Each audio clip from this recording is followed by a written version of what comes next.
ሰላም እንደምን አላችሁ የንስር ስፖርት የዩቲዩብ ተመልካቾቻችን እንደምን አላችሁ ብለናል።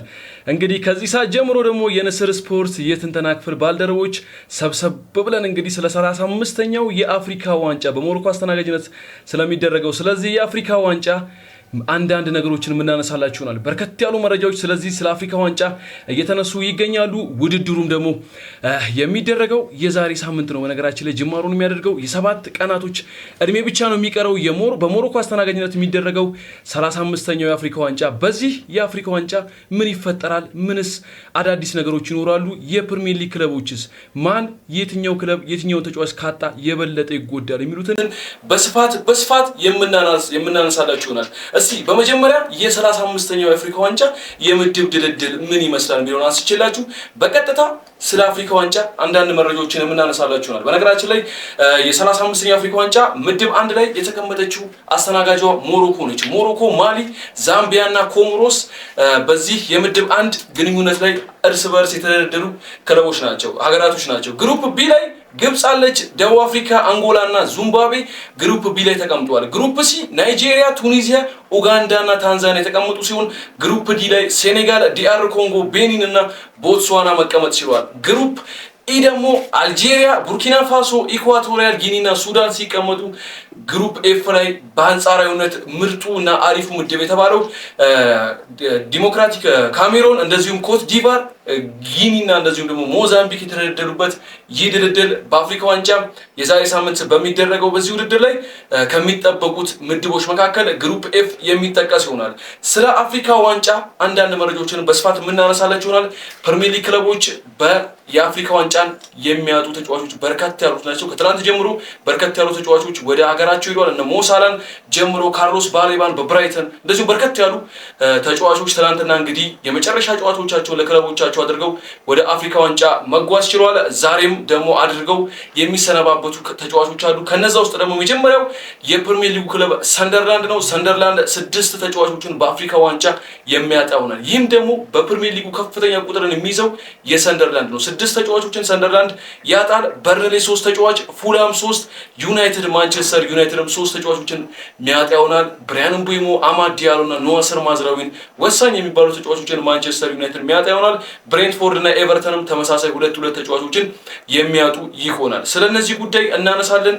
በስፋት ደግሞ ስለ ማንቸስተር ዩናይትድ እንገባና እነዚህን 3 ተጫዋቾችን ማጣቱስ ምን ያህል ክለቡ ይጎዳል፣ ሩበን አሞሪምስ ምን አይነት የጨዋታ አቀራረብን ሊያስመለክተን ይችላል የሚለውን በስፋት የምናነሳላችሁ ይሆናል። ተመልካቾቻችን እናንተም የአብሮነት ቆይታችሁን ከኛ ጋር እያደረጋችሁ የፕላስ ምልክቷን ሰብስክራይብ የምትሏ የደውሏን ምልክት እየተጫናችሁ እንደዚሁም ቪዲዮአችንን ላይክ እያደረጋችሁ እስከ ፕሮግራማችን ፍጻሜ ድረስ አብራችሁ እንድትቆዩ የአክብሮት ግብዣችን ነው። እዚህም ስቱዲያችን ደግሞ የንስር ስፖርት የትንተና ክፍል ባልደረቦችም አብሮኝ ይገኛሉ። የቱሪዝም ባለሙያው እንደዚሁም ጂሚ ጀማል ሰይድም ዛሬ እንግዲህ ከፍ ብሎ አብሮን የሚቆይ ይሆናል። የጆኤል ጻፊው አዩኤል አለማየሁ ጆም እንግዲህ በዛሬው የአፍሪካ ዋንጫ መረጃችን ላይ አንዳንድ መረጃዎችን ሊያነሳልን እዚህ ስቱዲዮ ተቀምጧል። ጂሚ ጆ በመጀመሪያ ደረጃ እንኳን ደህና መጣችሁ ብያለሁ።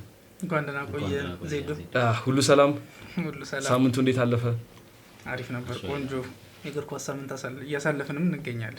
እንግዲህ ያው የፕሮግራሙን ቀድሜም ሳስተዋወቅ እንደሰማችሁት የአፍሪካ ዋንጫ እንግዲህ ዛሬ ነገ ቀናቶች እየቆጠሩ እንግዲህ የአንድ ሳምንት እድሜ ብቻ ነው የሚቀረውና እስቲ ስለ አፍሪካ ዋንጫ 35ኛው የአፍሪካ ዋንጫ ምን ይመስላል፣ እንደዚሁም አድማጭ ተመልካቾቻችንም እስቲ ምን ይጠብቁ፣ ምን አዳዲስ ነገሮች አሉ የሚሉትን እስቲ እናንሳ።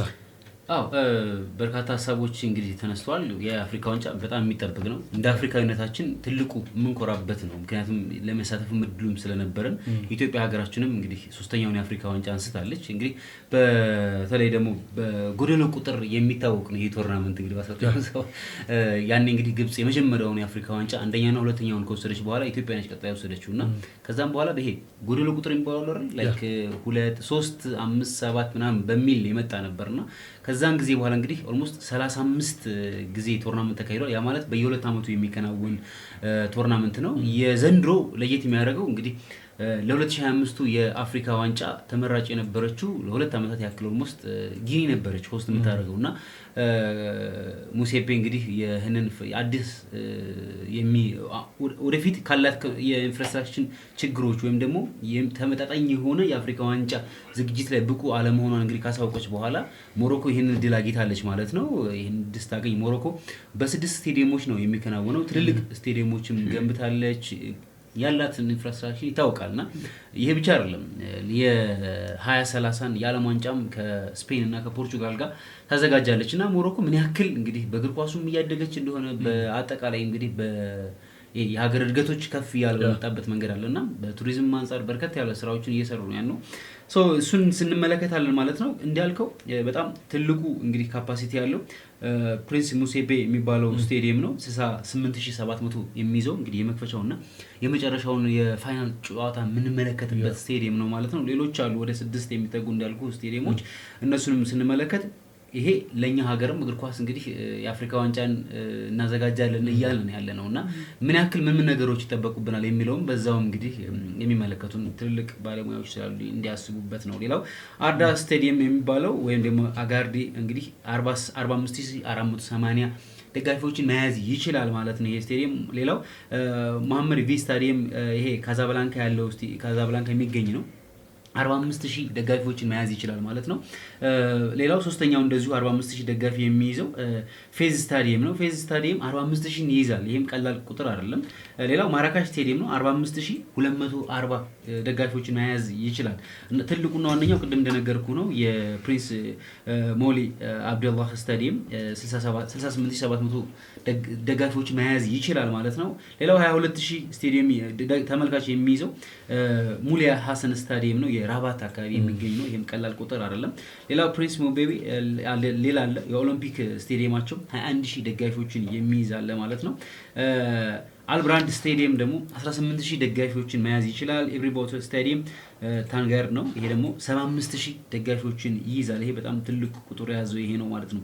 ይሄን ስንመለከት ምን ያክል ሞሮኮ ለዓለም ዋንጫ ብቻ ለአፍሪካ ዋንጫ ብቻ አይደለም ለዓለም ዋንጫም ትክክለኛ እንግዲህ ተደራሽነት ያላት ማስተናገድ የሚችል አቅም ያላት ሀገር እንደሆነች ነው። እንግዲህ እኛም የሚጠበቁብን ነገሮች ወደፊት እናደርጋለን። ይህን ስትመለከት ምን ያክል አፍሪካ በተለይ ደግሞ ሞሮኮ ትክክለኛዋ የአፍሪካ ዋንጫ አስተናጋጅ ሀገር እንደሆነች ይጠበቃል።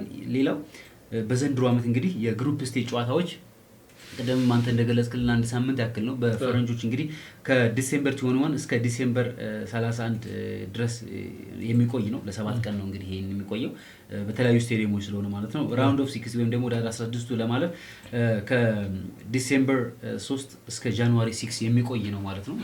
እንግዲህ ሌላው የኳርተር ፋይናሉ ነው ከዲሴምበር 9 እስከ ጃንዋሪ 10 ይቆያል ማለት ነው ይሄ ጨዋታ ማለት ነው። ሌላው የሰሚ ፋይናል ጨዋታዎች ጃንዋሪ 14 ነው የሚደረገው። ይሄ እንግዲህ ብዙ ስቴዲየሞች ባለ ቁጥር በተለያየ ቦታ ላይ መደረግ ስለሚችል ማለት ነው። ሌላው የፍጻሜው እንግዲህ ጃንዋሪ 18 ፍጻሜውን ያገኛል ማለት ነው። እንግዲህ ይሄ ዘንድሮ የአፍሪካ በሞሮኮ አስተናጋጅነት የሚጠበቀው እነዚህ በዋናነት ይመስላል 24 ሀገሮች ይሳተፋሉ።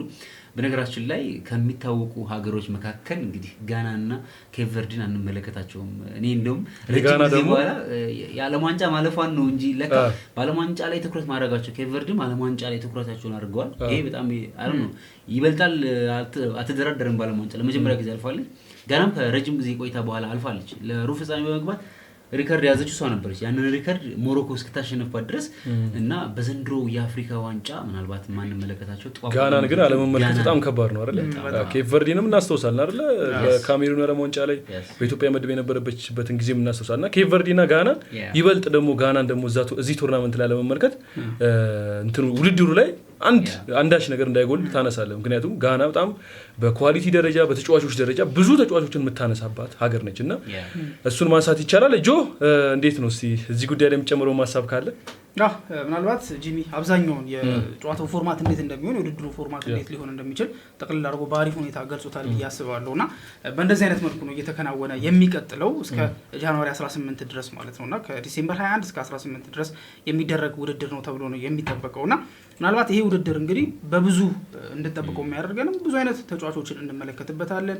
የተለያዩ አይነት በቃ ጠንካራ ፉክክሮች ያሉበት አጋጣሚ ነው ያለው። ግን በትልቁ ግን የሚነሳው ግን እንደ አንድ ችግር የሚነሳው ግን የሚደረግበት ወቅቱ ደግሞ ብዙ ጊዜ ተጫዋቾች በሙሉ ልባቸው እንዳይጫወቱ ያደርጋል የሚል ነገር አለ። ለምሳሌ እናስታውሳለን ጆኤል ማቲፕ በአንድ አጋጣሚ ሊቨርፑል በነበረበት ሰዓት ላይ ወደ አፍሪካ ዋንጫ አልሄድም ብሎ ሄደው ተጠርቶ ነበረ። ግን ደግሞ ውድቅ አድርጎ እዛው ክለቡ የቀረበት አጋጣሚ አለና ብዙ ጊዜ ደግሞ አሁን ልክ በትልቅ ደረጃ ያሉት ለምሳሌ እንደነ መሐመድ ሳላ እንደ አማድ ያሉ አይነት እና ብራያን ምቡሞ አይነት ሲሆን ክለቦቹ ምናልባት ጫና ላይ ያሳድሩባቸው ይችላል። ግን ገና እርሊ ያሉት ግን ለምሳሌ ፈረንሳይ ላይ በጣም ብዙ የሚነሳ ነገር አለ። በሊጋ አብዛኞቹ ተጫዋቾች እንዲሁም ሲናገሩ የነበረው ነገር በቃ እንደሚጨቆኑና አንዳንዱ እንዲሁም ለአፍሪካ ዋንጫ ለሀገሩ ወክሎ ሄዶ ሲመለስ እንዳይመለስ የተባለበትን አጋጣሚ እንዳለ ይታወሳልና ይሄ ሁላ ነገር የመጣው በእርግጥ ልጆቹ ገና እርሊ ላይ ከሆኑ ጫና ውስጥ ነው የሚኖርባቸው። ገና በፕሮፌሽናል ሊሰሩ ገና እየሞከሩ ያሉበት አጋጣሚ ነው የሚኖረውና ሀገራቸው ጥሪ በምታቀርብላቸው ሰዓት ሀገራቸውንም ማገልገል ይፈልጋሉ። ግን ደግሞ በዛው መጠንም ደግሞ ፕሮፌሽናል ኬሪየራቸውንም ደግሞ ከፍ ለማድረግ ፍላጎት ያሳያሉና ይሄ ነገር ብዙ ጊዜ ሲያንገራግሩ እንመለከታቸዋለን። ትልልቆቹ ኦብቪየስሊ አንድ ኤስታብሊሽድ ናቸው፣ ኔጎሽዬት ነው የሚደረገው። ለምሳሌ ሩበን አሞሪም ከፌዴሬሽኖቹ ጋር እያወራ ነው ብሎ ነበረ ከተለያዩ ከካሜሮን ከኮትዲቫር እና ከሞሮኮ ፌዴሬሽን ጋር። ያም እንግዲህ የሚለቀቁበትን ጊዜ ማንቸስተር ዩናይትድ ሰኞ ምሽት ስለሆነ ጨዋታ የሚያደርገው በእርግጥ በፕሪማች ኮንፈረንሱ ላይ እርግጠኛ አይደለሁም እነዚህ ተጫዋቾች ይኑሩ ይሄዱ እርግጠኛ አይደለሁም። ግን አብዛኞቹ ግን በዚህ ሳምንት ተጠቃልለው እንዲሄዱ እየተደረገ ያለበት አጋጣሚ አለ። በቃ ቢያንስ ከሰኞ ጀምሮ ሁሉም እንዲገቡ ይደረጋል። ምክንያቱም የሳምንቱ መጨረሻ ስለሚጀምር ማለት ነውና እንደዚህ አይነት ነገር በሚፈጠርበት ሰዓት ላይ ያው ኔጎሽዬት ነው የምታደርገው። ምክንያቱም እና አማድ ትልቅ ተጫዋቾች ናቸው፣ እና ብራያን ምቡሞ ጫናም ታሳድርባቸው አይነት ተጫዋቾች ሳይሆኑ ትልቅ ተጫዋቾች ናቸው። ግን አነስ ያሉ ግን ፈረንሳይ ሊግ ሴሪ አምና የሚጫወቱትን ግን ቡንደስሊጋ የሚጫወቱትን ገና እርሊ ላይ ያሉትን ከተመለከት ብዙ ጫና የሚደረግባቸው አጋጣሚ አለና አፍሪካ ዋንጫው ትልቁ የሚነሳበት ነገር ሚድ ላይ ወቅቱ እዚህ ላይ መደረጉ በውድድር መሀል ነው የሚደረገው። ክለቦችን በጣም ያማርራሉ፣ ተጫዋቾችም ደግሞ የሆነ ነገር እንዲቀንሱ ኢቭን የሄዱት ራሱ ተጫዋቾች በሙሉ ልባቸው እንዳይጫወቱ የሚያደርግበት አጋጣሚ አለና ወቅቱ በትልቁ ጥያቄ ይነሳበታል። የተለያዩ ነገሮች ይባላል። ምክንያቱም ሌሎች ውድድሮች ባሉበት ተመሳሳይ ሰዓት ላይ አፍሪካ ዋንጫ ባለበት ሰዓት ላይ ፕሪሚየር ሊግም ካለ ላሊጋም ካለ ቡንደስሊጋ ካለ ሴሪአ ካለ ኤክስፖዠሩን ይቀንሳል። ኢቭን ቴሌቪዥን ጣቢያዎች ራሱ ሰብስክሪፕሽን በሚስማሙበት ሰዓት ላይ እነዚህ ነገሮች ኮንሲደር አድርገው ነው የሚስማሙትና ብዙ ጊዜ እነዚህ ችግሮች ስለሚመጡ የአፍሪካ ዋንጫው በዚህ መልኩ ይተቻል። በቃ ጊዜው ቢያንስ ወደ ክረምት እንዲደረግ ቢያንስ ሌላ ውድድር በሌለበት ሰዓት ከተደረገ ተመልካችም ይኖረው ነው። ሁሉም ደግሞ እንደ ዓለም ዋንጫ ምናምን ሁሉም ሊግ ላይ ሲመለከት የነበረ ደጋፊ እግር ኳስን ተርቦ ነው የሚቀመጠውና በእንደዚህ አይነት ጊዜ ቢመጣ ኤክስፖዠሩም ትልቅ ነው የሚሆነው።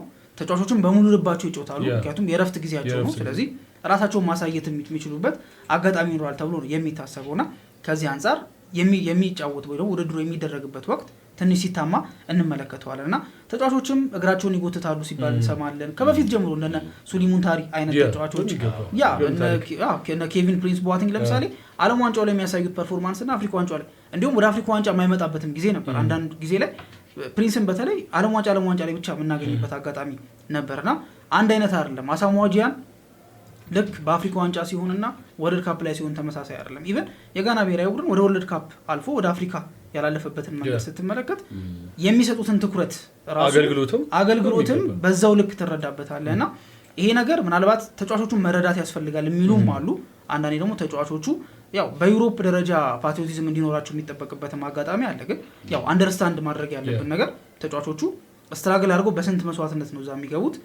ሁለቱ የፕሮፌሽናል ኬሪየራቸውና የብሔራዊ ቡድን ኬሪየራቸው እንዳይጋጭ ብዙ ነገር ይደረጋል። ይሄ ደግሞ በአውሮፓም የተለመደ ነገር ነው እና ላሚን ያማል በጉዳት ምክንያት በሚሰቃይበት ሰዓት ላይ የብሽሽት ወይ ደግሞ የግሮይን ኢንጁሪ ላይ የስፔን ፌዴሬሽን ከባርሴሎና ጋር በቃ ሰፋ ያለ ድርድር ሲያደርጉ ነበረ።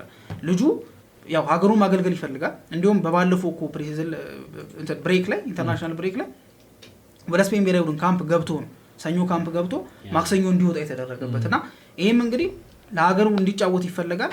ግን ስፔን የሚያሰጋት ደረጃ ላይ አይደለም ያለችው። ኦልሬዲ ኳሊፋይድ የሆነች ቲም ነች። ስለዚህ ልጁ ደግሞ ግሮይን ኢንጁሪ ደግሞ እረፍት ያስፈልጋል። የተለያዩ ትሪትመንቶች እየተደረጉለት ነው ያሉት እና እንደዚህ ኔጎሽዬት እያደረግክ ነው የምታስቀምጠው እንጂ አንዱን ብቻ ይምረጡ ማለትም ያስቸግራል እና ተጫዋቾቹንም አንደርስታንድ ማድረግ ያስፈልጋል ብዬ አስባለሁ። ከዛ ውጪ በውድድሩ ላይ ምናልባት ኤክስፔክት የምናደርጋቸው እንደዚሁ ብሔራዊ ቡድኖች አሉ። ለምሳሌ የሞሮኮ ብሔራዊ ቡድን ስንመለከት በእርግጥ ሞሮኮም ቅድም እንዳነሳሁት ነው በዓለም ዋንጫው ላይና በአፍሪካ ዋንጫ ላይ ተመሳሳይ ፐርፎርማንስ አይደለም የምታሳየው። በአውሮፓ ዋንጫ ላይ ከተመለከትን በጣም ቤስቱን በዓለም ዋንጫ ላይ ከተመለከትን ቤስቱን ሞሮኮ ነበር ስንመለከት የነበረው እና አሽራፍ ሀኪሚ የነበሩበትን እና ዚየች የነበሩበትን በጣም አስደናቂ ፖርቹጋል እንዴት እንዳደረጉት ስፔን እንዴት እንዳደረጉት ተመልክተናል። የመጀመሪያው ሀገር ነችና ለአፍሪካም ኩራት የሆነች ግን ደግሞ ከአፍሪካ ዋንጫ ጋር ስታያት በጣም ቆይታለች። በ1980 ላይ ያዘጋጀታ በራሷ ከዛም በኋላ አንድ ዋንጫ ከኢትዮጵያ ጋር እኩል አንድ የአፍሪካ ዋንጫ ያላት ምናልባት አሁን ያለው ጄኔሬሽን የሷ ይመስላል። እንዴት ካል ግብአቶቹም ራሷቸው አሉ። አንደር 17 ሞሮኮ የዓለም ዋንጫን አሸንፎ ነው የመጣው። እንደዚሁም ደግሞ በአፍሪካ አንደር 20 የአፍሪካ ዋንጫን ከፍ አድርገው ነው የመጡት። ይህን ስትመለከት በባለፈውም እንዴት አይነት የዓለም ዋንጫንም ለመሳተፍ ብቻ አይደለም ሰሚ ፋይናል በመድረስም ይሄ ትልቅ ሪከርድ ነው ያለው። አሁን ያላት ስኳድ ደግሞ እኔ በጣም የተመቸኝ አሰልጣኙ አሽራፍ ሀኪሚ ጉዳት ላይ ነው በነገራችን ግን ይሄ የዊኒንግ ሜንታሊቲውን ስለሚያሳድግልህ ግብአት አድርገህ ምናምን ብቻ በፕሮፌሽን ደረጃ ስታየው እንዴት አይነት የሚገርም ቲም እንዳላት እንመለከታለን። እና እንደዚህ አይነት ተጫዋቾችን እንግዲህ ሚስ አለማድረጋቸው አንዱ እንግዲህ በጣም ተፎካካሪ እንዲያደርጋት የሚያደርገው እነዚህ ነው። እንደነ ኤንኤስሪ እዚህ ጋር እንደምንመለከተው እና አሚን አድሊ በበርሙዝ ሲጫወት የምናውቀው ተጫዋች እና ሳናዲ በአትሌቲክ ክለብ አብዛኞቹን ካነሳን በትልልቅ ቡድን የሚጫወቱ ናቸው። ኢቭን ብራሂም ዲያዝም ከስፔን እኮ ወደ ሞሮኮ የቀየረበት አጋጣሚ አለና ያሲን ቦኖ ምርጡ በር በጣም ምርጡ የማይደፈረው እንደሚገባው ጥሩ ደረጃ ላይ ደግሞ ጥሩ ክለብ እየተጫወተ ያለው ብለን የምናወራለት ተጫዋች ነው። ሳውዲ መሆኑ በተደጋጋሚ ማየት እንዳንችል አደረገን እንጂ ምርጡ በጣም አስደናቂ ብዙ ኳሊቲ ተጫዋቾች እኮ አሏቸው አይደል? ሞሮኮ ሚዲየም ክለብ ይሁኑ እንጂ በጣም ብዙ ኳሊቲ ያላቸው ተጫዋቾች አሉ። ግን አፍሪካ ዋንጫ ላይ አሁን እንዳልከው ሞሮኮ አፍሪካ ዋንጫና ዓለም ዋንጫ ላይ የምትሰየው ፐርፎርማንስ አንድ አይደለም። ግን ይሄም ደግሞ የሞሮኮ ብቻ ችግር አይደለም። የአፍሪካ ክለቦች ችግር በሚገባ ነው። አሁን ብዙ ችግር የምታይበት ነው። አፍሪካ ዋንጫ ላይ አሁን ዓለም ዋንጫ ላይ የምታያቸው የአፍሪካ ሀገሮች ከመድባቸው ቢወርቁ እንኳን የሚጫወቱበትን መንገድ ታደንቃለህ። በቃ ስፒሪታቸው፣ ተነሳሽነታቸው ለማሸነፍ የሚገቡበት መንገድ ታደንቃለህ። ግን አፍሪካ ዋንጫ ላይ ሲመጣ ግን በጣም በቃ እኔ የምትመለከተው ነገር እንዳልከው አሁን ሞሮኮ ማለት ስኳዷ በጣም ሰፊ አሁን እንዳልከው አንደርዶግ ክለብ ይጫወቱ እንጂ በጣም አሪፍ ሰንደርላንድ ቤት ብትገባ ራሱ ኬምስ እንዲታል ይባል በጣም ጥሩ ተጫዋች አላቸው ሞሮኮ እና ብዙ የሞሮኮ ተጫዋቾች አሉ። ግን ዓለም ዋንጫ አፍሪካ ዋንጫ ላይ እንዳልከው አንድ አፍሪካ ዋንጫ ማለት ሞሮኮ የምታከል ሀገር ቅድም ነው ካፓሲቲዋን ስታነሳለን ነበር ጂሚ 68000 ማለት በጣም ከባድ ነው እንዳልከው 75000 በእግር ኳሱም በቱሪዝሙ የምታርግበት መንገድ በቃ ማለት አብራ ነው እግር በእግር ኢንፍራስትራክቸሩም አለ እድገቱም አለ አያያዝም ብዙ ነገሮችን ትመለከታለህ። ግን ችግሩ ፕሮዲዩስ የተደረገ ብዙ ፕሮዲዩስ ያደረጓቸው ተጫዋቾች አሉ ማለት ይችላል። የሁሉም ችግር ግን አይመስልም ጂሚ ብዙ የሁሉም ብቻ ሳይሆን ጆ ያለችው ጋር 3 ሌቭል ማለት በጣም ከባድ። አንደኛ ዋናው ብሔራዊ ቡድን አንድ ራሱን የቻለ ነው። ይሄ እንኳን ፌል ቢያደርግ አንደር ቲዮኒዎቹ ደግሞ ምርጥ ነበሩ። ምን ለምን ካል የአፍሪካ ሻምፒዮን ናቸው። ሁለተኛ ወይም ነው ሶስተኛው አንደር 70 የዓለም ዋንጫ አሸናፊዎች ናቸው። ምንም እንደውም ከ17 ዓመት አሁን ይሄ ኮከብ ተጫዋች ቶርናመንቱን የወሰደው ልጅ የነሱ የሞሮኮ ማለት ነው ለቤስት 11 ውስጥ የምታስገባው ተጫዋች እንዴት የማየት እድሉ ነበር። የጨዋታ በጣም ምርጥ ጨዋታ ያስመለከቱ ትልልቅ ክለቦችን አሸንፈው ነው የመጡት። እነ ብራዚል ሁሉ ጥለው ነው የመጡትና ስትመለከት ሶስቱም ጄኔሬሽን በቂ ነው። ያ ማለት በአንድ ቶርናመንት ብቻ ሊሚት የተደረገ አይደለም። የሞሮኮ ብሔራዊ ቡድን በቀጣይ ዓመትም እንግዲህ የዓለም እግር ኳስ ሊቆጣጠሩ የሚችሉ ናቸው። ያንን ያሳዩት በዓለም ዋንጫ ላይ እንግዲህ እስከ ሴሚፋይናል መሄዳቸው ለታዳጊው ትምህርት ሰጥተዋል። ሞቲቬት ዊኒንግ ሜንታሊቲ ጨምሮባቸዋልና ያም ቫልዩ አለ ነው። እሱም ቫልዩ አለ። ትልቁንም እንደው ያሸንፋሉ ብለው ግምት ከተሰጣቸው ሀገሮች መካከል አንዷ አዘጋጇ እኔ ግን በአፍሪካ ዋንጫ ጆም ጄሚም እንደው ማንሳት ከምፈልጋቸው ነገሮች አንዱ ሁለት ጥያቄ ያለው ቅድም ጆስታን ሳልን የነበረው የመጀመሪያው የሚያወዳድሩበትን ወቅት አለማወቅ ነው አይደለ? እንዳልከው አሁን ለምሳሌ ነው አሁን እናንተን ከምታውቁት አንፃር ለመጠየቅ የምፈልገው አንደኛ የአፍሪካ ዋንጫ ችግራቸው ለምሳሌ አሁን ይሄን ቶርናመንት እንዳልከው አሁን ክረምት ላይ እኮ ብታደርገው በአንድ ድንጋይ ሁለት ወፍ ነው አይደለ? ተጫዋቾቹ ያርፉላል። ፕላስ ደግሞ በዛን ወቅት ላይ ደግሞ ብዙ አውሮፓ ክለቦች ዝግ ነው። ስለዚህ የመመልከት እድሉ ሰው ይመለከትላል። ግን በዚህ ጠባብ ወቅት ደግሞ የምታጣው ነገር ሁለት ነው። አንደኛ ተጫዋቾቹ እየተጫወቱ ነው ለክለቦቻቸው ከድካም ነው የመጡት። ፕላስ ደግሞ የመታየት እድሉ የአውሮፓ ታላላቅ ሊጎች ጨዋታዎች ስላሉ ከበሬ ማለት የመታየት እድሉ ይቀንሳል። አሁን አመለካከታችሁ ከብዙ ጊዜ አሁን የሞሮኮ የ2022 የካሜሩን ዓለም ዋንጫ ሴኔጋል ሻምፒዮን በሆነችበት ላይም እስኬጁሉ እንደዚሁ ነበር። የአፍሪካ ዋንጫ እስኬጁሉን ከተመለከት በዚሁ ወቅት ነበር ሲደረግ የነበረውና ችግራቸው አሁን ጄሚን የሚመስላችሁ ነው። ለምሳሌ ይሄ ነገር ምንድነው ነው? አሁን ብዙ ጥያቄ የሚፈጥራ ክረምት ላይ ቢያደርጉት ምንድነው ችግሩ? አሁን ላይ ቢሆንስ ማለት የሚፈጥረው ነገር ምንድነው? ክረምት ላይ እንዳልኩ ተጫዋቾቹ ያርፋሉ፣ በዛ ላይ ፍሪ ናቸው፣ ታይም ያገኛሉ። ፕላስ ደግሞ የአውሮፓ ሊጎች ስለሌሉ ሰውም ደግሞ በዛን ሰዓት አሁን ክረምት ላይ ካየክ እኔም አንተም እንዴት ነው ጨዋታ ሳይኖር ሲቀር እንዴት ነው የሚደብረው? ግን ያ በዛ ጊዜ ደግሞ አፍሪካ ዋንጫው ቢመጣ ሰው ይመለከታቸዋል፣ ቪው ይኖራል፣ ሰውም ይመለከታል። ግን በአሁኑ ወቅት የተዳፈነ ነገር ነው። በቃ የሆነ የተዳፈነ ሰዓት ከስር ጨዋታ ቢኖርም ግን አሁን መቼስ የፈለገ እግር ኳስ አፍቃሪ ቢኖር ፕሪሚየር ሊግ እያለ አፍሪካ ዋንጫ የሚያይ ተመልካች የለም። ስለዚህ ነው ችግሩ። የአፍሪካ አወዳደራዊ አካልም እንደውም ማለት ችግራቸው ምን ብላችሁ ታስቡታላችሁ? ሲን እንደሙያ አንፃር ጄሚ እይታን እስቲ ይሄ ጥያቄ በነገራችን ላይ አንተ ጥያቄ ብቻ አይደለም። በፊት አርሴን ቬንገር ማንስተውታል። በትልቅ መድረክ ላይ ብዙ ተጫዋቾች አፍሪካን ይዘው ነበርና ይሄንን ለምን ያደረገ በተለይ ደግሞ በፕሪሚየር ሊግ ለሚጫወቱ ክለቦች ተጫዋቾቻቸውን ሲልኩ ትልቅ ኢምፓክት ያመጣባቸዋልና ለምን የሚለው እንግዲህ ይጠየቃል። በተለይ ደግሞ ከዚህ ከቶርናመንት ምናምን አንፃር ነው። በተለይ ክረምት ላይ ተጫዋቾች ይጎዳሉ ምናምን ለረፍት ሲመጡ ያንን የሚፈለገውን ያክል ቴምፖውን ይዘው አይጫወቱም። አንደኛ የጨዋታ የአፍሪካ እግር ኳስ የምንጫወተው ባይሰር በጣም ጠንካራ አግሬሲቭ ስፒሪት ያለው በጣም ፍትግ ያለው ድብድብ ይታወቃል። ያን ስፒሪት ይዘው አይመጡም። መጨረሻ ላይ ቢሆን እኔ የሰማሁት ነው ሊጉ ላይ ዝለው ጨርሰው አቅማቸውን ተሟጠው ነውና ያን ያክልም ይግላል። ይሄ የጨዋታ ስሜቱ ያንን ቴምፖ ለማስቀጠል ነው። ከጉዳት አንፃር ካየው ከብሮድካስቲንግ አሁን ለምሳሌ ብንመለከተው እንዳልከው የዓለም ዋንጫ የአውሮፓ ዋንጫ ራሱ የምንመለከተው ሊጎች ካለቁ በኋላ መጨረሻ ላይ ነውና ምንም አማራጭ የለም። ወደህም ሳይሆን በግድ የምትመለከተው እነሱ ነው። ፕሪሲዝን እኮ ነው ያለን እኮ ኤግዛክትሊ እንኳን አፍሪካ ዋንጫ አሁን ያኛው ከብሮድካስቲንግ አንፃር የተለያዩ ድርጅቶች ስፖንሰር ያደርጉታል። እንደነ ሱፐር ስፖርት፣ ቢኒ ስፖርት የመሳሰሉ ትልልቅ ብሮድካስቶች ሊያስመለክቱን ይችላሉ ጨዋታውን። ከሌሎች ከስፖንሰርሺፖችም ከተመለከተው አንፃር አለው አሁን ላይ በጣም እድገት አለው። ነገር ግን ሊጎች እየተጎዱ ያሉበት አለ። አሁንም ጥያቄውን መጠየቃቸውን ያቆሙ የአፍሪካ አዘጋጅ ሀገሮች ደግሞ ባሉበት ጸንተው እየተቀመጡ ያለበት ነገር አለ። ስለዚህ አንደኛ ጉዳት ነፃ በአዲስ ኢነርጂ ለማስቀጠል እና ይሄ የቶርናመንት ስፕሪታቸው እንደ ነው እንጂ እኮ ካልኩ እኮ ወደ ሁሉም ቶፕ 6 ሊግ የሚባሉትም ጨዋታ አላቸው እኮ። አሁን ለምሳሌ ሞሮኮ በምትጫወትበት ዲሴምበር 11 ላይ 21 ላይ ሲጀመር ፕሪሚየር ሊግ ሁሉ ጨዋታ አለ። ያን ስትመለከት ምን ያክል ያዋጣዋል አፍሪካ ዋንጫ አዘጋጆች ምን ያክል ተመልካች ወደዛ ይመለከታል የምትለው በጣም ይደብዛዛ ነው። አይ ነው ግን ደግሞ ከጨዋታ ቴምፖ ጠብቀው እንዲጫወቱ ከማድረግ አንፃር ስለዚህ ግን በሚገባ አሁን ያነሳቸው እንትኖች ምክንያቶች በሚገባ የሚያስማሙ ይመስለኛል አይደል? ስፕሪታቸው ይጠፋል እንዳልከው ስፕሪታቸው ጠፍቶ ክረምት ላይ ከማድረግ በዚሁ ቴምፖአቸው በዚሁ የተጣበው ይር ነው አንታስና ከዚህ በኋላ አዲስ አመት ነው አይደል? ቢያንስ ክለቦች የሚጎዱት ለአራት ጨዋታ ለሶስት ጨዋታ እሱም ላይክ ብዙ አስመራጭ ቲሞች ለምሳሌ እንደ ሰንደርላንድ ያሉት ሊጎዱ ይችላሉ፣ እንደ ዩናይትድ አይነት ሊጎዱ ይችላሉ። ሌሎች ደግሞ የማይጎዱ ማለት ነው። ሶ ያንን ሪከቨሪ ያደርጋሉ ማለት ነው። ከዛ በአዲስ ኢነርጂ ይዘው ወደ ክለባቸው አገልግሎት ይሰጣሉ ማለት ነው። ፕላስ ደግሞ ጉዳትም ስላለ በሚገባ አሪፍ እንትን ይመስላል። ጆ በጣም አሪፍ ደስ የሚል አገላለጽ ነው ጄሚና ምናልባት እንዳልከው ነው የብዙ ሰዎች ጥያቄ ነው። የእግር ኳሱ አካባቢ ያለም ሰው የተጫዋቾቹም፣ የአሰልጣኞች፣ የደጋፊው የብዙ ጥያቄ ነው ይሄ ነገር። ኦብቪየስሊ ያው ትራዲሽናሊ ሲደረግ የነበረው ወደ ጃንዋሪ እና ፌብሩዋሪ አካባቢ ነበር ሲደረግ የነበረው። ያው ሪዝኖቹ ወይ ደግሞ ቤዝ ሪዝን ተብሎ የሚታሰብ የነበረው ብዙውን የአፍሪካ አካባቢ ከተመለከተ በጃንዋሪ አካባቢ ላይ ሞድ ድራይ ነው ወይ ደግሞ የሜዳውም ደግሞ ደረቅ ያለ ሜዳ የምታገኝበት አጋጣሚ ነው። ከዛ ውጭ ወደ ክረምት ከተደረገ ሬኒ ሲዝን ነው የሚሆነው ወይ ደግሞ በጣም ከባድ የሆነ ፀሐይ ሊኖርባቸው የሚኖሩ አካባቢዎች ስለሚኖሩ ያ ነገር ጥራቱን እሱ ደግሞ ከኢንፍራስትራክቸር አንፃር ብዙ ነገሮችን ያበላሻል በሚል ነበርና ትራዲሽናሊም በጃንዋሪ እና በቃ ፌብሩዋሪ አካባቢ ነበር ይደረግ የነበረው ብዙ ጊዜና በዛ መልኩ ነበር ሲመጣ የነበረው። ግን ደግሞ አሁን ላይ ግን ይሄ ነገር ጥያቄው እየባሰ እየጠነከረ ሲመጣ አንዳንዴ ሺፍት ሊያደርጉ የሚችሉበትም አጋጣሚ የነበረበት ሁኔታ ወይ ደግሞ እንደዛ የተደረገበት አጋጣሚ ተመልክተናልና ያን ነገር ስንመለከት በቃ እንደዛ ታስቦ ነበረ። በተለይ ለምሳሌ ይሄኛው የሞሮኮ የአፍሪካ ዋንጫ እንዲሁም ተብሎ ነበረ ወደ ሰኔ ምናምን ሊደረግ ነበር ታስቦ የነበረው። ግን እንደሚታወቀው ዓለም ዋንጫ ክላሽ ስላደረገ በዛ ምክንያት በቃ እዚሁ በሚደረግበት በጃንዋሪ ሊደረግ ብለዋል እንጂ በቃ እንዳልከው ዜዶ አንተ እንዳነሳውም የብዙ ሰዎች ኮንሰርን ነው።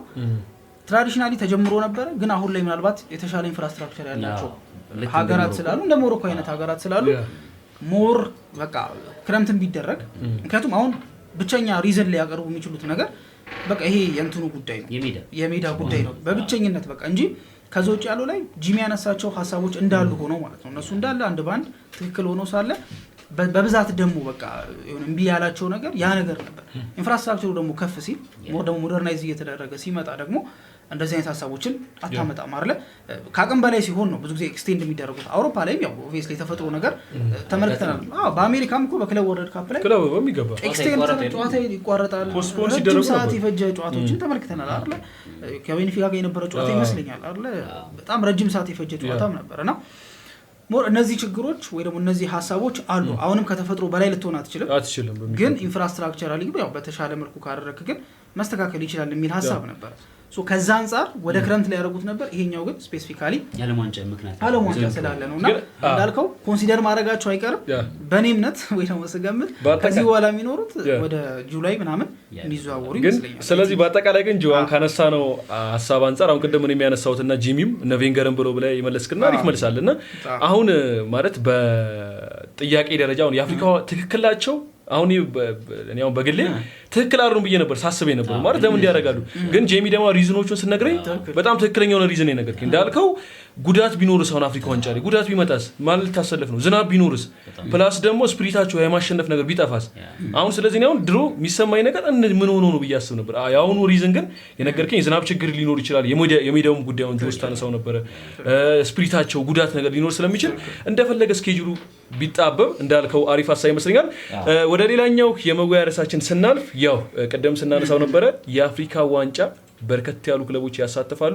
ቀደም ሳነሳላችሁ ነበር ሰንደርላንድ 6 ተጫዋች፣ በርንሌ 3፣ ፉላም 3፣ ማንቸስተር ዩናይትድ 3፣ ብሬንትፎርድ 3 2 እንደዚሁም ኤቨርተን 2 አለ። እነ ማንቸስተር ሲቲ ኦማር ማርሙሽን እንደሚያሰሩ ነገር እነ ሊድስ ዩናይትድ ደግሞ ምንም የማያሳተፉ በነገራችን ላይ ፕሪሚየር ሊግ ክለቦች ነው። እነ አርሰናል ከተመለከትከው ለመጀመሪያ ጊዜ አምና ቶማስ ፓርቴ ሲሄድ እናስታውሳለን በጣም ሲጎዳ ነበርና በእነዚህ ጉዳዮች ላይ ሲናንሳ በተለይ ማንቸስተር ዩናይትድ ነው ከነዚህ ካነሳናቸው ክለቦች ያው በኳሊቲ በጥራትም ደረጃ ትልቅ ስለሆነ አማድ ዲያሎ፣ ብራያን ምቡሞ፣ ኖይሰር ማዝራዊ ጆ ያጣልና ማንቸስተር ዩናይትድ እንዴት ነው በአፍሪካ ዋንጫ እነዚህን ተጫዋቾች ማጣቱ በሩበን አሞሪም የጨዋታ መንገድ እንዳልኩ ደግሞ ሩበን አሞሪም ጥያቄዎች ይነሱበታል አይደል? አንድ አሰላለፍ ብቻ የሚጠቀም አሰልጣኝ ነው ፕራግማቲክ አይደለም የሚሉ ሀሳቦች ይነሳሉና አሁን የብራያን ምቡሞ የአማድ ዲያሎ አለመኖር ማንቸስተር ዩናይትድ ላይ ምን ያህል የሚጨምረው የሚቀንሰው ነገር ታክቲካዊ ጉዳዮች ላይ የሚቀንሰው ነገር ይኖራል ብለህ ታስባለህ? ጆስ ሲናንሰው ትክክል። ምናልባት የማንቸስተር ዩናይትድን ጉዳይ ስታነሳ አፍሪካ ዋንጫ ምናልባት ለማንቸስተር ዩናይትድ መጣበት ነው የሚባለው። የማንቸስተር ዩናይትድ ለምሳሌ ጠንካራና ደካማ ጎን ብለህ የምታነሳቸው ፓርቶች አሉ አይደል? ብዙ ጨዋታዎችን ከተመለከትክ የማንቸስተር ዩናይትድ ጠንካራ ጎን ተደርጎ የሚወሰደው የቀኝ ክፍሉ ነበር። ደካማ ጎኑ ደግሞ በግራ በኩል ያለው ነውና በአንዳንድ አጋጣሚዎች ላይ ብዙ ቡድኖች እንዲሁ ኒውትራላይዝ ለማድረግ የሚሞክሩት የማንቸስተር ዩናይትድ የቀኝ ክፍል ነው። እሱን ኒውትራላይዝ ለማድረግ ይሞክሩና ግራውን ይለቁላቸዋል። በግራው በኩል ያለው ተጫዋቾች ጠንካራ አይደሉም። በተለይ እንደሚታወቀው የ3-4-3 ፎርሜሽን ዊንገር የለውም፣ የክንፍ ተጫዋች የለውም እና በዊንግ ባክ ነው የምትጫወተው። ዊንግ ባኩ ላይ ነው ቤዝድ የሚያደርገው። ዊንግ ባኩ ጥሩ ከሆነ ከኋላ ያለው የግራ የመሃል ተከላካዩና ከፊት ለፊት የሚጫወተውን በግራ በኩል የሚጫወተውን 10 ቁጥር ኮኔክት የሚያደርግልህ ጥሩ እንደ ፉል ባክም እንደ ዊንገርም የሚጫወት ቨርሳታይል ነው ተጫዋች ዊንግ ባኩ ማለት ነው። ስለዚህ ያ ዊንግ ባክ ምን ያህል አቅም ያለው ለምሳሌ ብዙ ጊዜ ከተመለከትክ ለምሳሌ ኢንተርን ስናስታውስ ያ ባርሴሎናን ያፈራረሰው ያምነውን ስናስታውስ በጣም ያየናቸው ተጫዋቾች ዱምፍሪስ እና ዲማርኮን ነበሩ አይደል? እነዚህ ሁለት ተጫዋቾች ያው ከዚህ በፊት ኢንዛጊ የሚጠቀመው የ3-4-3 አይነት አሰላ ወይ ደግሞ በባክስሪ ነው የሚጫወተው። ይቀያየራል። እሱ ሞር 3-5-2 ያደርገዋል። ምክንያቱም ሁለት ላይ በ2-9 ቁጥር ተጫዋቾች የሚጫወት አይነት አሰልጣኝ ነውና በአጠቃላይ ግን ዊንግ ባኮቹን ትመለከታል። ዱምፍሪስ ኮከብ ተጫዋች ነበር። በባርሴሎና ጨዋታ ደርሶ መልስ ጎል አስቆጥሯል፣ አሲስቶች አድርጓል። ኮከብ ተጫዋች ነበር። ዊንግ ባኮቹ ወሳኝነት አላቸው። በማንቸስተር ዩናይትድ በኩል ደግሞ ዶርጉና ዳሎ በጣም ደካማ ዊንግ ባኮች ናቸው። ጥሩ ማይባል ፐርፎርማንስ የሚያሳዩ ዊንግ ባኮች ናቸውና በዛ ምክንያት ግራው ደካማ ነው። በቀኝ በኩል ግን አማድ ዲያሎ ጥሩ ስለሆነ ብራያን ምቡሞን የሚያነቃል። ከኋላ ኑሰይር ማዝራዊ ሲሰለፍም ወይ ሌኒ ዮሮም ሲሰለፍ እነሱን ጥሩ ኮኔክት ማድረግ የሚችል ተጫዋች ነውና ዩናይትድ በተለይ ደግሞ ሰሞኑን ደግሞ ከተመለከትን በቀኝ በኩል ሶስቱም ተጫዋቾች አፍሪካውያን ናቸው። ኑሰይር ማዝራዊ ወደ ሞሮኮ ይሄዳል። አማድ ዲያሎ ኮት ዲቯር፣ ብራያን ምቡሞ ደግሞ ካሜሩን ይሄዳሉና እነዚህ ሶስት ወሳኝ ተጫዋቾች ኢቭን አማድ ከማከላቸው ዞር ተብሎ 10 ቁጥር ቦታ ላይ ሲጫወት ራሱ ያ ቦታ ላይ ይከፈታልና ቶሎ ብሎ ሩበን አሞሪም ከረፍቱ በኋላ አማድን መልሶ እዛው ዊንግ ባክ ቦታ ላይ የቀኝ ዊንግ ባክ ቦታ ላይ ያደርገዋል። ለምን በአማድና በምቡሞ መካከል ያለው ጥምረት በጣም አስደናቂ ስለሆነ እንደፈለገ አድርጎ የተጋጣሚን ተከላካይ መፈታታት ይችላልና እንደዛ አይነት ፐርፎርማንስ የሚያሳይ ነው። ስለዚህ የዩናይትድ ሶስት ተጫዋቾችን ማጣት ራሱን የቻለ ትልቅ ችግር ነው። ሶስቱም ተጫዋቾች ደግሞ በጣም ወሳኝ ሲሆኑና ጠንካራ ጎኑ ሲሆን ደግሞ በጣም አስቸጋሪ ነውና ዩናይትድ ከሁሉም በደንብ የሚጎዳው ቡድን ማለት ይቻላል። ምክንያቱም ጠንካራ ጎኑ ያ ስለሆነ ነው። ቅድም እንዳልከን ሰንደርላንድ ብዙ የሚያሳትፈው የእንግሊዝ ፕሪሚየር ሊግ ነው። የእንግሊዝ ፕሪሚየር ሊግ ቡድን ነው። እሱም ብዙ ተጫዋቾች አሉበት። ግን ደግሞ ከወሳኝነት አንጻርና ካለው ፍክር አንጻር ካለው ጫናም አንጻር ከተመለከትክ ሰንደርላንድ ቶፕ 4 ቶፕ 5 ቶፕ 6 እንዲጨርስ አጠብቁ ቢጨርስ በጣም ምርጥ ነው። ግን ቶፕ 10 እንኳን ከጨረሰ አሪፍ ነው። ካልወረደ በጣም ምርጥ ነው። ቀስ እያለ ነው እያለ የሚሄደው። ዩናይትድ ግን አሰልጣኙ ላይ ያለው ጫና ይታወቃልና ምናልባት በብዙ ከሚጎዱት ክለቦች መካከል አንደኛው። ስለዚህ ያነሳሃት ሀሳብ በሚገባ አሁን ዩናይትድ እንዳልካት ትንሽ ጭላንጭል ብርሃን የምትታይበት ተስፋ አሁን የነገርከን ቦታዎች ነበሩ። በክለባችን በሮበን አሞሪም ሲታይ የነበረው ተስፋ ያቺ ነበረች። ሮበን አሞሪም እንዳይሰናበት ጭልጭል እያለ ስትፈራ የነበረችው የማዝራዊ የአማድና እንደዚሁም ደግሞ ይበልጥ ደግሞ የአማድና የዩናይትድ የሚጎዳ ክለብ አለ ብሎ ማንሳት ይከብዳልና ጄሚ በዚህ የሚጨምሩ ሀሳብ ካለ ብዙዎቹን ኦልሬዲ ጆ ገልጾታል። ዩናይትድ እንግዲህ ከዚህ በኋላ እንግዲህ የሮበን አሞሪም ይሄ ፕላን ኤ እና ፕላን ቢ የሚታይበት ነው። ሌሎች ተጫዋቾች ደግሞ በቤንች ላይ ያሉት ትክክለኛ ታይማቸውን የሚጠቀሙበት ብዬ አስባለሁ። እንዳልከው ሰኞ ነው የሚደረገው የዩናይትድ ጨዋታ ማለት ነው። ግን ንግግር አድርገዋል በአዲሱ ህጋቸው ከአፍሪካ ዋንጫ ሪሌትድ በሆነ በ72 ሰዓታት እንዲደርሱ የሚል አለ። ያ ማለት እንግዲህ በ73 3 ቀን አይደል? በ3 ቀን ውስጥ እንግዲህ ሬጂስተር እንዲያደርጉ ነው። ያ ማለት ማክሰኞ ዕለት በረራ ያደርጋሉ ማለት ነው። ብራያን ምቤሞና አማድ ዲያሎ በዋናነት በተለይ ደግሞ የአማድ ዲያሎ ወሳኝነት አለው። አምናም አይተናል ሮበን አሞሪም ወደ አሸናፊነት ሪትም እንዲመጡ ካደረጋቸው ተጫዋቾች መካከል አንዱ አማድ ዲያሎ በርካታ ጎሎችን አስቆጥሮ አሲስት አድርጎ በቃ ኤፍኤ ካፕንም ፍጻሜ ዋንጫ እስኪያነሱ ድረስ ትልቅ ገድል ፈጽሟልና የዚህ ልጅ ምና ከባድ ነው። በዛ ላይ ደግሞ ብራያን ምቤሞ ሲጨመርበት ማዝራዊ እንኳን ምናልባት ሌሪ ነው ምናልባት ትክክለኛው ተቀያሪም እንዲሁም ደግሞ የሱን ቦታ ከቨር ያደርገው ይችላል ብለን እናስባለን ማለት ነው። ሌላው ፉልሃም ቤት መምጣት አለበት። ሶስቱ ናይጄሪያውያን የእውነቴን ነው ነገር የሚገርም ጥምረት ነበር ያሳዩን። እንግዲህ ይሄንን ካጣ አሁን ባለበት እንግዲህ ፉልሃም ትክክለኛ አቅሙን ያጣል የሚል እምነት አለ። አንደኛ ባቂ ስፍራ ኢዮቢ እንዴት አይነት እንደውም አቋሙ ኮርዶ ነው እንጂ ከዚህ በለጠ ነበር እኮ አይደል? ዘንድሮ ሶስቱን ኮምቢኔሽናቸው ትንሽ ደብዘዛል እንጂ ፉልሃም በሚገባ በጣም እነሱን ነገሮች እንግዲህ ካጣ ምናልባት የተከላካይ ስፍራውም የአጥቂ ስፍራውም የሚጎዳበት ይሆናል ማለት ነው። እነዚህ ነገሮች አንዱ እንግዲህ ክለብን እንዲጎዳ የሚያደርገው ነው። እንዳልከው ጆን ቅድም ብለዋል፣ ኔጎሽት ያደርጋሉ ክለቦችና ሀገራት ይነጋገራሉ። በበጎ ፍቃድ ነው መሆኑ እንጂ ማስገደድም አይችልም። ምክንያቱም ማንም ተጫዋች ለብሔራዊ ቡድን ቅድሚያ ነው የሚሰጠው፣ ከክለብ በላይ ቅድሚያ ነው የሚሰጠው። ከዛም በኋላ ግን ምን ይላል? አይ የብሔራዊ ቡድን አገልግሎቴ በቃኝ፣ አሁን ደግሞ ለተተኪዎች ልተው ብሎ ደግሞ በፍቃደኝነት ለቆ ሪታየር አድርጎ ወደ ክለብ ትኩረቱን ያደርጋል። ይሄ ግን በአመት አንዴ ላትመረጥም ትችላለህ ከዚህ በኋላ።